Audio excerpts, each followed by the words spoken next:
बात कर लेते हैं शहरी लाहौर के मौसम की। आसमान पर बादलों का बसेरा है। मतला जुज़वी तौर पर अबर आलूद है।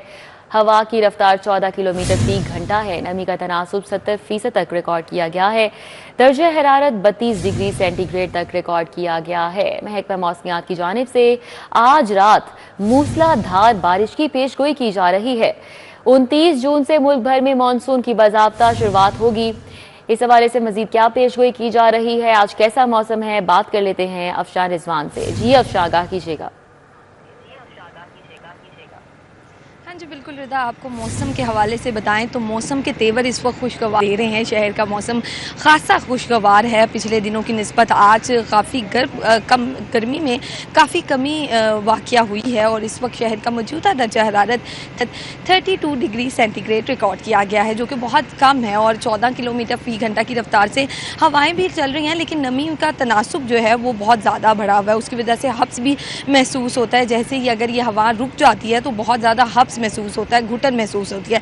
लेकिन जब ये हवाएं चलती हैं, रफ्तार इनकी तेज़ होती है, तो फिर दोबारा मौसम खुशगवार हो जाता है। आज ज़्यादा से ज़्यादा दर्जा हरारत 34 डिग्री सेंटीग्रेड तक जाएगा और कम से कम 26 तक जाने का इम्कान है। और महकमा मौसमियात की जानिब से रात गए मूसलाधार बारिशों का भी बताया गया है कि आज से शहर में रात से जो है बारिशों का आगाज़ हो जाएगा और प्री मानसून का स्पेल मुल्क भर में 29 जून को शुरू हो जाएगा, जो कि 1 जुलाई तक जारी रहेगा। ये पहला स्पेल है जो मानसून का जो जारी रहेगा और इसके हवाले से PDMA की जानिब से एहतियाती तदबीर का भी कहा गया है। शहरियों को गैर ज़रूरी सफ़र ना करें, बारिशों में इंजॉय करें, लेकिन एहतियात का दामन हाथ से ना जाने दें। और ये भी बताया गया है PDMA की जानिब से कि इस साल 25% ज़्यादा बारिशें मुतवक्के हैं पिछले साल के और प्रीवियस ईयर से। तो इस सवाल से भी एहतियाती तदबीर करनी है और साथ ही साथ जो है अपने प्यारों को भी बचाना और मौसम से तो इंजॉय करना ही है, लेकिन एहतियात का दामन बिल्कुल नहीं छोड़ना है। इस वक्त शहर का मौसम उसके हवाले से हमने आपको बताया कि कभी हवा चल रही है तो कभी हवा रुक जाती है। अभी जैसे साकिन हो गई है हवा तो पसीना आने लग जाता है और हब्स महसूस होने लग जाता है, लेकिन जैसे ही हवा की रफ्तार दोबारा से हरकत में आती है तो फिर से जो है मौसम खुशगवार लगता है और शहरी जो है इसे इंजॉय कर रहे हैं। जी ठीक है, बहुत शुक्रिया अफशान रिजवान हमारे साथ ही मौसम का तफसीली अहवाल बता रही थी। शहर के अक्सर और बेशतर यूटिलिटी स्टोर्स पर घी और ऑयल का स्टॉक ख़त्म हो चुका है। धर्मपुरा, गड़ी शाहू, GT रोड के मुतादिद यूटिलिटी स्टोर पर घी और ऑयल दस्तियाब नहीं है। घी और ऑयल ना होने से गरीब तबका परेशान है। ओपर मार्केट में दर्जा अव्वल 560 और दोम 520 रुपए तक फरोख्त किया जा रहा है। शहजाद खान अब्दाली इस हवाले से आगाह करेंगे। जी शहजाद। बिल्कुल मुहर्रमुल हराम की आमद है और लोग मुहर्रमुल हराम में मुख्तलिफ नोयत की चीज़ें ख़रीदने के लिए ओपन मार्केट का रुख कर रहे हैं। ख़ास तौर पर घी और ऑयल की जो ख़रीदारी है उसको तरजीह दी जा रही है, क्योंकि मुहर्रम के अंदर जो न्याज बांटने का सिलसिला है वो पूरे अरूज पर पहुंच जाता है। इस हवाले से पुलाव तैयार होते हैं और इसके साथ साथ जो दीगर पकवान हैं उनकी तैयारियां भी की जाती हैं। लेकिन शहर के अक्सर व बेशतर यूटिलिटी स्टोर पर इस मौके पर भी जो सब्सिडाइज घी और ऑयल है वो दस्तयाब नहीं है। दर्जा दोम का भी दस्तयाब नहीं है और दर्जा अव्वल की सप्लाई भी ख़त्म हुए 1 हफ्ता गुजर चुका है।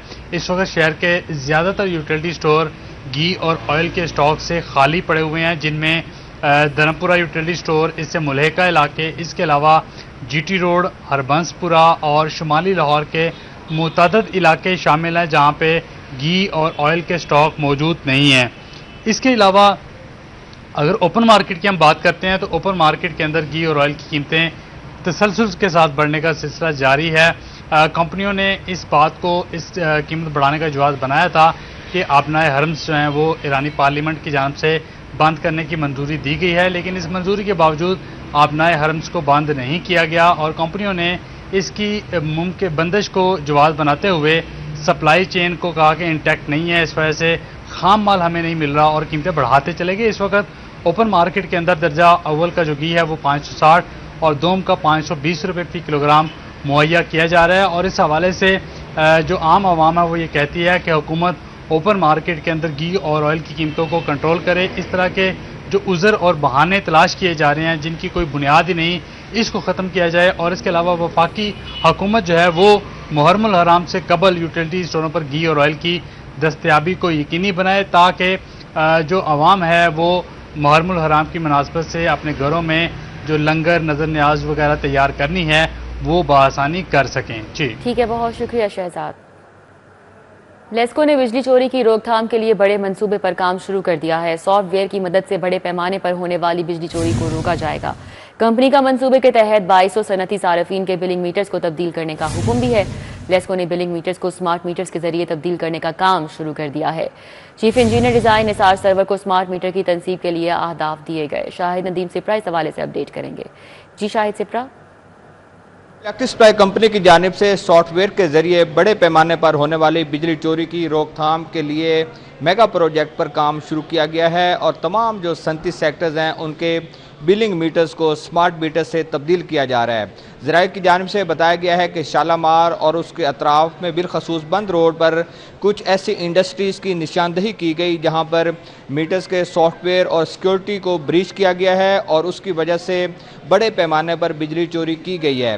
तो अब चूँकि वजारत पावर डिवीजन की जानिब से भी हुक्म दिया गया है कि स्मार्ट मीटर की तनसीब की जाए, तो लेस्को ने न्यू कनेक्शन और सोलर सिस्टम पर मुंतकिल होने वाले कनेक्शन पर स्मार्ट मीटर्स का जो इतलाक है वो कर रखा था। अब वो सार्फिन जिनके मीटर्स ऑलरेडी मौजूद हैं उनको बिलिंग हो रही है, तो उनके बिलिंग मीटर चाहे वो हेल्दी हैं इनको स्मार्ट मीटर से तब्दील किया जा रहा है। और chief engineer design Nisar Sarwar को सरबराही में टीमें तश्कील दी गई हैं जो कि एक माह के दौरान 2200 के करीब जो 37 सार्फिन हैं उनके मीटर्स को तब्दील करेंगी। जब स्मार्ट मीटर की तनसीब हो जाएगी उससे जो सार्फिन को होता है कि ओवर बिलिंग की जा रही है उसका मुकम्मल तौर पर ख़ात्मा होगा, चूँकि कंट्रोल रूम के ज़रिए उसकी बिलिंग की जाएगी। दूसरा ये फ़ायदा होगा कि अगर उस मीटर्स में कहीं सिक्योरिटी को ब्रीच करने की कोशिश की जाती है या टेम्पर्ड करने की कोशिश होती है तो उसका सिग्नल कंट्रोल रूम को मिलेगा और उस कंज्यूमर के खिलाफ कार्रवाई की जा सकेगी। तीसरा ये फ़ायदा होगा कि नॉन पेमेंट की सूरत में, अदम अदायगी बिल की सूरत में कंट्रोल रूम से ही कनेक्शन को मुनक़ता किया जाएगा और जैसे ही सार्फिन की जानिब से बिल सबमिट हो जाएंगे उसके बाद वो कनेक्शन बहाल कर दिया जाएगा।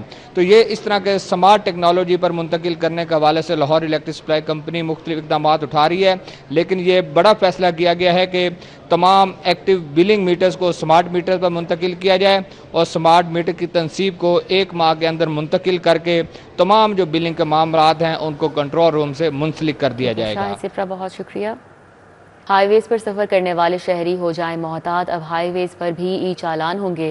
लाहौर की 34 समेत पंजाब भर की 362 हाईवेज पर मौजूद चौकियों पर कैमरों की तनसीब होगी, जबकि कैमरों को सेफ सिटी के साथ मुंसलिक करके मॉनिटर किया जाएगा। डॉक्टर अतहर वहीद ने कहा है।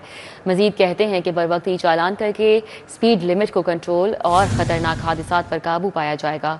ओवरलोडिंग करने वाली गाड़ियों के चालान EI के जरिए किए जाएंगे।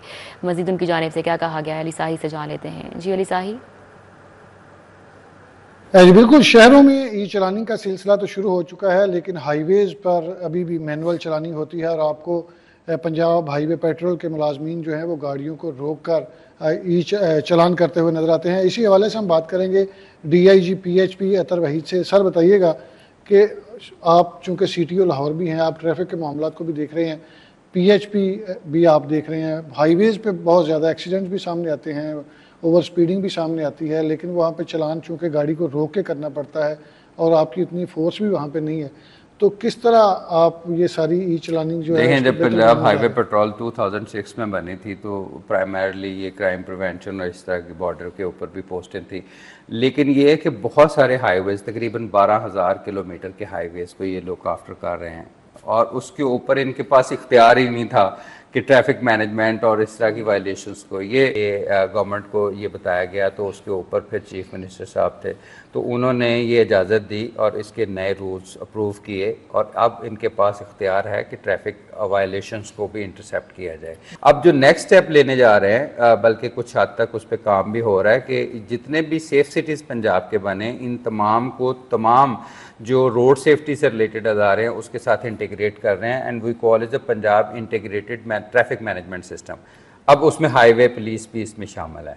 अब हाईवे पुलिस में हमारे पास 362 पोस्ट हैं और उसके ऊपर प्लान ये है कि सेफ सिटीज़ के कैंप्स सारे लगाए जाएं और उधर भी ये ई चलान का सिलसिला शुरू किया जाए ताकि एक इंटीग्रेटेड जो सॉल्यूशन है वो है। हमने अभी तक 46 के करीब हाईवे पुलिस के जो ऑफिसर्स हैं वो सेफ सिटी में तैनात किए हैं ताकि रियल टाइम कोऑर्डिनेशन स्टार्ट हो जाए। उनकी ट्रेनिंग करवाई जा रही है लाहौर में भी और जितने भी पंजाब में सेफ सिटीज़ बन रहे हैं। जी, जिस तरह आपने सुना कि हमें DIG PHP अतर वहीद बता रहे थे कि ये एक नया सिस्टम शुरू किया जा रहा है ताकि हाईवेज़ पे जो ट्रैफिक है उसको बेहतर बनाया जा सके, जो ओवरलोडिंग थी वो कंट्रोल होगी, ओवर स्पीडिंग कंट्रोल होगी। ठीक है अली साहिब, बहुत शुक्रिया। कत्ल केस के मुलजिम की अदम गिरफ्तारी, IG डॉक्टर उस्मान अनवर की लाहौर रजिस्ट्री पेशी, चीफ जस्टिस पाकिस्तान का जमानत मंजूर होने से कबल मुलजिमान को गिरफ्तार न करने पर इजहार तफ्तीश। मलिक अशरफ इस हवाले से मजीद आगाह कर रहे हैं। जी मलिक अशरफ।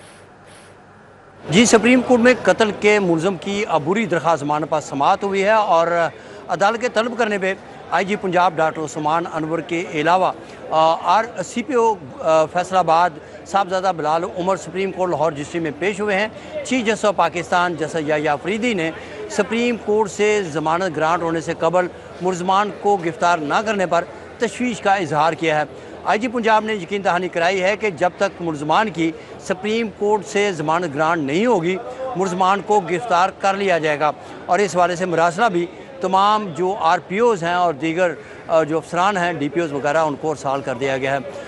आज सुप्रीम कोर्ट लाहौर रजिस्ट्री में chief justice of Pakistan justice Yahya Afridi की सरबराही में 3 रुकनी बेंच ने कत्ल के मुलज़म ज़ाहिद खान की अबूरी दरख्वास्त जमानत पर समाअत की तो अदालती हुक्म पे IG Punjab doctor Usman Anwar, CPO Gujranwala Sahibzada Bilal Umar, DIG legal समेत दीगर अफसरान पेश हुए।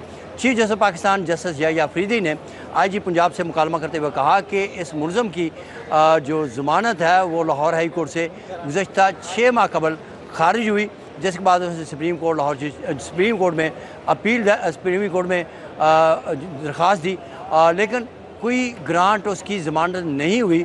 लेकिन इसके बावजूद पुलिस ने उसे अभी तक गिरफ़्तार नहीं किया।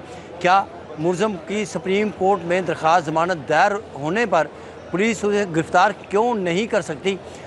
इस पे आर्डर भी सुप्रीम कोर्ट का कोई नहीं है कि इसको ज़मानत मिली है, जिस पे IG पंजाब ने बताया कि इससे कबल भी IG पंजाब ने एक मरासला तमाम पुलिस अफसरान RPO और DPOs को भिजवाया था कि अगर सुप्रीम कोर्ट किसी मुलज़म की ज़मानत ग्रांट नहीं करती तो उन्हें गिरफ़्तार कर लिया जाए। मुलज़म के जो वकील हैं अमजद इकबाल खान, उन्होंने ज़मानत वापस ले ली है।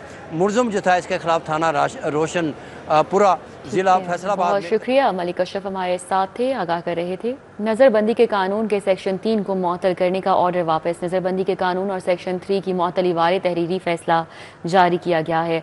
चीफ जस्टिस आलिया नीलम की सरबराही में 5 रुकनी बेंच ने तहरीरी फैसला जारी किया है। 5 रुकनी लार्जर बेंच ने 3 सफ़हात का तहरीरी फैसला जारी किया और कहा गया कि दरख्वास्त को वापस लेने की बुनियाद पर निपटा दिया गया है। अदालत नज़रबंदी के कानून को मुअत्तल करने के अहकामात को ख़त्म कर दी है। इस फैसले के मुताबिक दरख्वास्त गुजार ने नज़रबंदी के कानून से मुतल्लिक तजावीज़ पेश की और दरख्वास्त गुजार के मुताबिक वो इन तजावीज़ के साथ मुतमईन है। दरख्वास्त गुजार की तजवीज़ के नज़रबंदी के कानून को मज़ीद साफ शफाफ बनाया जाए। दरख्वास्त गुजार की तजवीज़ है कि नज़रबंदी के खिलाफ अपील का हक होना चाहिए। फैसले में कहा गया कि दरख्वास्त गुजार की यह भी तजवीज़ है कि नज़रबंदी के कानून को गलत इस्तेमाल पर सज़ा और भारी जुर्माना हो। हाईकोर्ट के सिंगल बेंच ने नज़रबंदी के कानून के सेक्शन 3 को मुअत्तल किया था। अभी आपको बताएं कि नाराज़ होकर तलाक दे दी और फिर सॉरी किया, ऐसा करने से तलाक होगी या नहीं? शादबाग की रिहायशी परवीन मसला लेकर फैमिली अदालत पहुंच गई। इस हवाले से आगाह कर रहे हैं शाहीन अतीक हमारे साथ हैं। जी शाहीन अतीक।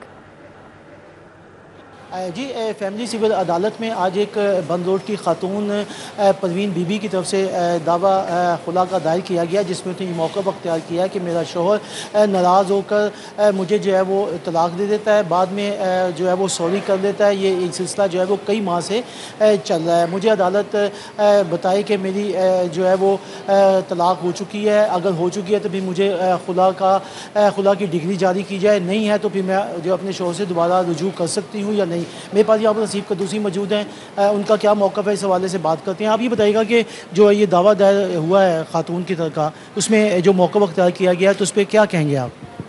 इसमें खातून ने मौक़िफ़ इख्तियार किया है कि मेरा शौहर गुस्से में आके मुझे मुतअद्दिद बार जो है तलाक कह चुका है, मैं तुम्हें तलाक देता हूँ, मैं तुम्हें तलाक देता हूँ, लेकिन बाद में माफ़ी मांग लेता है। लेकिन मेरा ज़मीर जो है गवारा नहीं कर रहा, क्योंकि शरीयत में मुझे पता लगा कि शरीयत के मुताबिक जो ये तलाक गिनी जाती है और ये बात उसकी दुरुस्त भी है। आप तलाक का लफ्ज़ इस्तेमाल करें, चाहे मजाक में करें या आप गुस्से में करें या आप खेल खेल में कहें मैंने तुम्हें तलाक दी, तो वह तलाक ही काउंट होती है शरीयत के तौर पे। कानूनी तौर पे इसको अमल दरामद करने के लिए इसके लिए हमें खुला की डिग्री दायर करना पड़ती है, जिसमें बताया जाता है कि हमें मुतअद्दिद बार ज़माने तलाक दे चुका है, तो हमें खुला की डिग्री की जाए ताकि हम यूनियन काउंसिल में जाके बाकी 2 नोटिस को पूरा कानूनी तकाजे पूरे करके तलाक का सर्टिफिकेट हासिल कर सकें। जी, आपने अजीब को दूसरी एडवोकेट है, उनका जो है मौक़िफ़ अदालत ने इस दावे के ऊपर जो है वो जो दोनों फ़रीक़ैन के वकील ठीक है शाहीन अतीक, बहुत शुक्रिया।